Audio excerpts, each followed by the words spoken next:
तिब्बत के हिमालय में रहस्य और श्रद्धा से घिरा हुआ कैलाश पर्वत खड़ा है। हमेशा बर्फ से ढकी ये राजसी चोटी सिर्फ एक भौगोलिक अजूबा ही नहीं, बल्कि अरबों लोगों के लिए एक पवित्र स्थान भी है। हिंदुओं के लिए यह भगवान शिव का निवास है।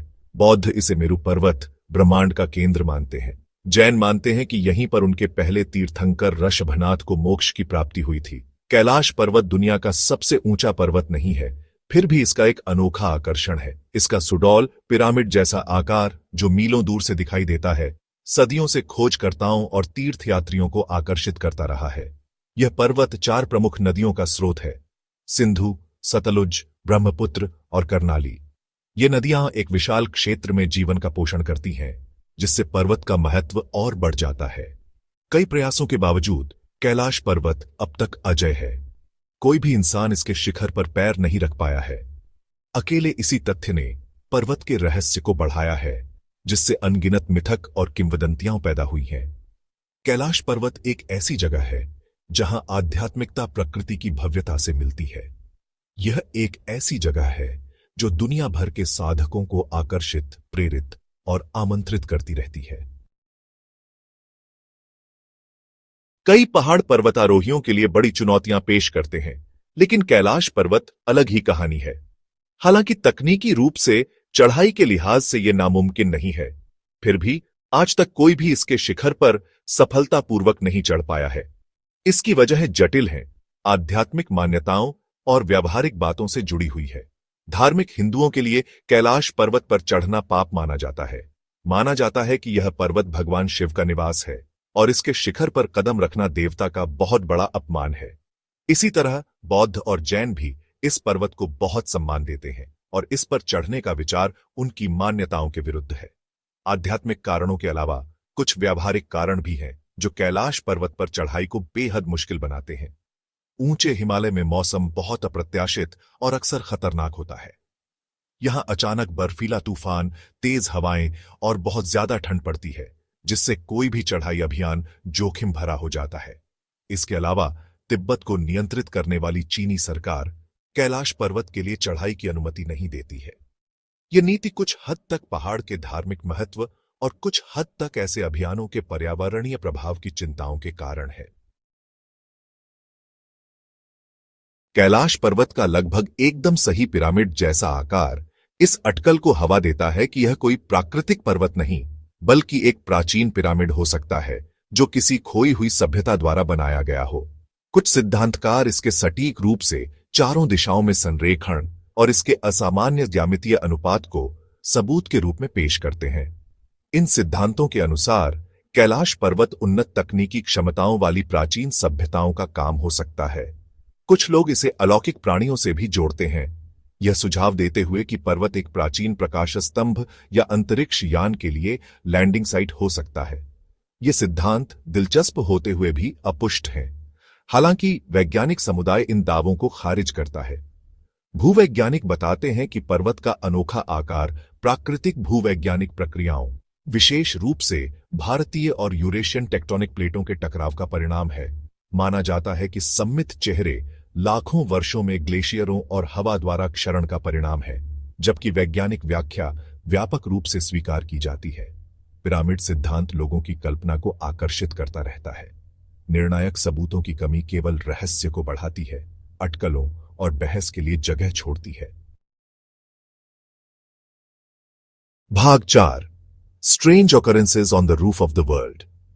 कैलाश पर्वत न केवल आध्यात्मिक महत्व में, बल्कि अस्पष्टीकृत घटनाओं की कहानियों में भी डूबा हुआ है। तीर्थयात्रियों और आगंतुकों ने पहाड़ के आसपास अजीब चुंबकीय विसंगतियों और समय के विरूपण का अनुभव करने की सूचना दी है। कुछ का दावा है कि कंपास बेतरतीब ढंग से व्यवहार करते हैं, बेतहाशा घूमते हैं या गलत दिशा में इशारा करते हैं। ऐसे भी वृत्तांत हैं कि समय अलग गति से बीतता हुआ प्रतीत होता है। कुछ लोग रिपोर्ट करते हैं कि उनकी घड़ियां काफी समय आगे या पीछे हो जाती है, जबकि अन्य दावा करते हैं कि उन्होंने समय के फैलाव की एक व्यक्तिपरक भावना का अनुभव किया है, जहां घंटे मिनटों की तरह बीतते प्रतीत होते हैं। ये वास्तविक रिपोर्ट दिलचस्प होते हुए भी वैज्ञानिक मान्यता से रहित है। अत्यधिक ऊंचाई, कठोर मौसम की स्थिति और इतनी विस्मयकारी जगह पर होने का मनोवैज्ञानिक प्रभाव इन कथित विसंगतियों में योगदान कर सकता है। यह निर्धारित करने के लिए कठोर वैज्ञानिक अध्ययन की आवश्यकता है कि क्या ये रिपोर्ट की गई घटनाएं वास्तविक हैं या केवल अद्वितीय वातावरण और सुझाव की शक्ति का परिणाम है। तब तक कैलाश पर्वत के रहस्य गहरे होते जा रहे हैं। भाग 5 जुड़वां झीलें, मानसरोवर एंड राक्षसताल। कैलाश पर्वत के आधार के पास दो विपरीत झीलें हैं, मानसरोवर एंड राक्षसताल। एक संकीर्ण स्थल डमरू मध्य से अलग हुई ये झीलें विशेष रूप से हिंदुओं के लिए गहरा आध्यात्मिक महत्व रखती हैं। संस्कृत में मन का सरोवर अर्थ वाली मानसरोवर को एक पवित्र झील माना जाता है। हिंदुओं का मानना है कि इसे भगवान ब्रह्मा ने बनाया था और यह पवित्रता और आध्यात्मिक ज्ञान से जुड़ा है। कहा जाता है कि इसका शांत नीला पानी आत्मा को शुद्ध करता है और सौभाग्य लाता है। तीर्थयात्री अक्सर झील में स्नान करते हैं और इसका पानी इकट्ठा करते हैं, यह मानते हुए कि इसमें उपचार गुण है। इसके विपरीत राक्षस की झील अर्थ वाली राक्षसताल अंधेरे और नकारात्मकता से जुड़ी है। इसका खारा पानी और बंजर परिवेश मानसरोवर की शांति के बिल्कुल विपरीत है। किंवदंती है कि राक्षसताल को राक्षस राजा रावण ने बनाया था और यह बुरी आत्माओं का घर है। एक दूसरे के इतने करीब स्थित इन दोनों झीलों की विपरीत प्रकृति कई धर्मों और दर्शनों में निहित द्वैत को दर्शाती है। वे हमारे भीतर और हमारे आसपास की दुनिया में अच्छाई और बुराई, प्रकाश और अंधेरे के बीच निरंतर परस्पर क्रिया की याद दिलाते हैं। भाग 6 शिव का निवास, मिथ्स एंड लेजेंड्स। हिंदुओं के लिए कैलाश पर्वत केवल एक पर्वत नहीं है, यह हिंदू त्रिमूर्ति के विनाशक और परिवर्तनकर्ता भगवान शिव का निवास है। पहाड़ पर शिव की उपस्थिति के इर्द गिर्द अनगिनत मिथक और किंवदंतियां बुनी गई हैं, जो इसके रहस्य और आकर्षण को बढ़ाती है। हिंदू पौराणिक कथाओं के अनुसार शिव अपनी पत्नी पार्वती के साथ कैलाश पर्वत के शिखर पर गहरे ध्यान में रहते हैं। कहा जाता है कि वह वहां शाश्वत रूप से मौजूद है, शक्तिशाली ब्रह्मांडीय ऊर्जा का उत्सर्जन करते हैं जो ब्रह्मांड को बनाए रखती है। पहाड़ को शिवलिंग के रूप में देखा जाता है, जो शिव का प्रतीकात्मक प्रतिनिधित्व है, जो इसकी पवित्र स्थिति को और मजबूत करता है। एक लोकप्रिय कथा उस कहानी को बताती है कि कैसे शिव ने दुनिया को विनाश से बचाने के लिए समुद्र मंथन से निकले हलाहल विष को पी लिया था। जहर इतना तेज था कि उसने शिव का गला नीला कर दिया, जिससे उन्हें नीलकंठ नाम मिला। ऐसा माना जाता है कि शिव ध्यान करने और जहर के प्रभावों को नियंत्रित करने के लिए कैलाश पर्वत पर चले गए, जिससे पर्वत उनकी करुणा और बलिदान का प्रतीक बन गया। पीढ़ी दर पीढ़ी चली आ रही इन मिथकों और किंवदंतियों ने हिंदुओं के लिए एक पवित्र तीर्थ स्थल के रूप में कैलाश पर्वत की स्थिति को मजबूत किया है। पर्वत शिव की सर्वव्यापकता और अज्ञानता और दुख के अंतिम विनाशक के रूप में उनकी भूमिका का एक शक्तिशाली प्रतीक है। भाग 7 pilgrimage to the sacred mountain. सदियों से तीर्थयात्री आध्यात्मिक योग्यता और आशीर्वाद प्राप्त करने के लिए कैलाश पर्वत की परिक्रमा करने के लिए कठिन यात्राएं करते रहे हैं।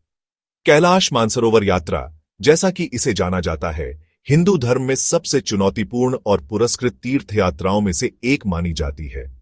कैलाश कोरा के रूप में जाना जाने वाला पारंपरिक मार्ग पहाड़ के चारों ओर 52 किलोमीटर या 32 मील का ट्रैक है। तीर्थयात्री आमतौर पर 3 दिनों में परिक्रमा पूरी करते हैं, मंत्रों का जाप करते हुए और रास्ते में पवित्र स्थलों पर साष्टांग प्रणाम करते हुए दक्षिणावर्त घूमते हैं। अधिक ऊंचाई, उबड़-खाबड़ इलाका और अप्रत्याशित मौसम की स्थिति इसे शारीरिक और मानसिक रूप से मांगलिक यात्रा बनाती है। हाल के वर्षों में चीनी और भारतीय सरकारों ने बुनियादी ढांचे में सुधार और तीर्थयात्रियों के लिए आसान पहुंच की सुविधा के लिए प्रयास किए हैं। महामारी और भू राजनीतिक तनावों के कारण अंतराल के बाद कैलाश मानसरोवर यात्रा की बहाली इस तीर्थ यात्रा के स्थायी महत्व का प्रमाण है। नई पहल, जैसे कि भारतीय धरती से कैलाश पर्वत के दर्शन, दूर से चोटी को देखने के लिए हेलीकॉप्टर की सवारी की पेशकश भी सामने आई है, जो उन लोगों के लिए है जो कठिन ट्रैक नहीं कर सकते। इन विकासों के बावजूद पारंपरिक कैलाश कोरा एक विशेष आकर्षण बनाए रखता है, जो परिवर्तनकारी आध्यात्मिक अनुभव की तलाश में अनगिनत तीर्थयात्रियों को आकर्षित करता है। मैं विश्वास आपसे विदा लेता हूं। आप बने रहिए डीप डाइव इनसाइट्स के साथ।